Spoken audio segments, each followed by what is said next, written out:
Bismillahirrahmanirrahim. Assalamualaikum warahmatullahi wabarakatuh. Ya, perkenalkan kami dari kelas TI2. Kelompok kami beranggotakan 4 orang, yaitu ada saya sendiri, Alia Safa Wafia, dan ketiga teman saya, Dea Ramanti, Muhammad Amin Ramdhani, dan Muhammad Iqbal Adib.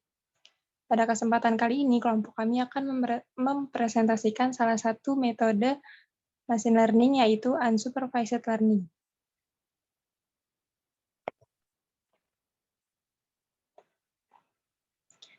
Unsupervised learning adalah salah satu tipe algoritma machine learning yang digunakan untuk menarik kesimpulan dari dataset. Metode ini hanya akan mempelajari suatu data berdasarkan kedekatannya saja, atau yang biasa disebut dengan clustering.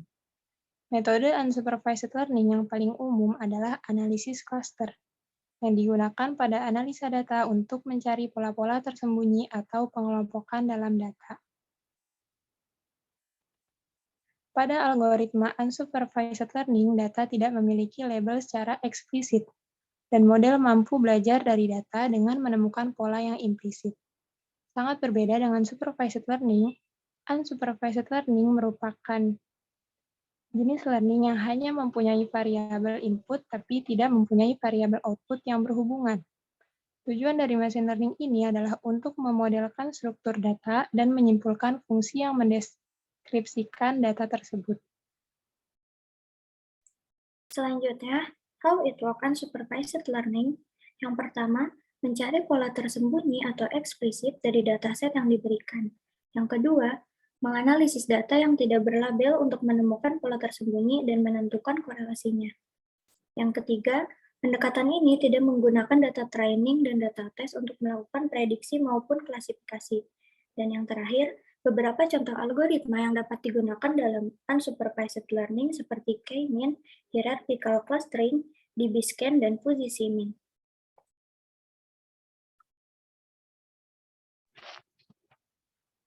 Machine learning infographic, clustering customer segmentation.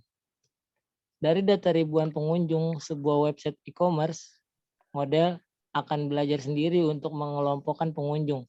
Bisa berdasarkan waktu kunjungan, lama kunjungan, penggunaan fitur search, jumlah klik, dan sebagainya.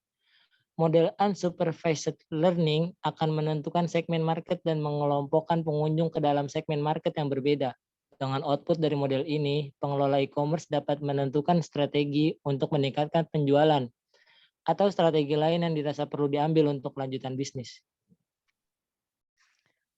Unsupervised learning sendiri memiliki metode yang cukup banyak digunakan. Salah satunya adalah K-means clustering. K-means clustering adalah sebuah metode yang dikembangkan oleh Stuart Lloyd dari Bell's Lab pada tahun 1957. Pada awalnya, si Lloyd ini menggunakan metode ini untuk mengubah sinyal analog menjadi sinyal digital. Kemudian metode yang sering digunakan kedua adalah hierarchical agglomerative clustering. Metode ini algoritma clustering yang dari bawah ke atas sehingga tiap titik data dibagi menjadi beberapa klaster. Lalu beberapa klaster tersebut digabung sehingga pada langkah terakhir hanya terdapat satu klaster saja. Oke, mungkin cukup sekian dari kami. Di sini ada beberapa referensi yang kami dapatkan. Pertama itu dari web Wikilab tentang contoh aplikasi algoritma unsupervised learning. Kemudian dari web Wikilab juga mengenal lebih dalam algoritma unsupervised learning. Kemudian dari Decoding tentang machine learning pemula. Ya, machine learning untuk pemula. Selebihnya kurang maaf apabila banyak kesalahan dari kelompok kami. Assalamualaikum warahmatullahi wabarakatuh.